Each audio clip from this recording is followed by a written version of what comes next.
factoriel de n plus 1 divisé par factoriel de n, et bien en fait, se simplifie en juste, parce que factoriel de n plus 1, c'est toujours égal à n plus 1 fois factoriel de n, quand n est un entier naturel, divisé par factoriel de n, et ça fait n plus 1. Manipulation qui est bon de savoir faire. N sur factoriel de n, ici il faut faire un tout petit peu attention, parce que bien sûr on a envie de faire apparaître la factorielle de n moins 1. Mais dans l'énoncé on nous dit que n c'est un entier naturel. Donc pour n égale 0, ça serait interdit.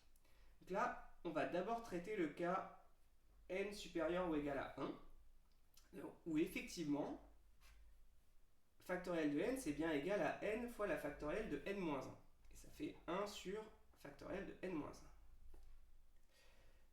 Mais pour n égale à 0, ça c'est interdit de l'écrire. En fait, cette formule-là, elle est vraie que si n-1 est un entier naturel. Donc pour le cas n égale 0, il faut le traiter à part, et ça fait 0 sur factoriel de 0, c'est-à-dire 0 sur 1, et ça fait 0. D'accord ? De manière générale, si vous vous retrouvez à écrire 1 sur factoriel de quelque chose, alors le quelque chose peut être égal à moins 1, c'est que vous avez oublié, vous avez appliqué cette formule sans faire attention. Donc il faut traiter à part à chaque fois le cas où, ici, n peut être égal à 0. Voilà, donc ici pour un barème, il y aurait un point pour chaque manipulation, et en plus un point pour penser au cas où n égale à 0, pour le deuxième calcul.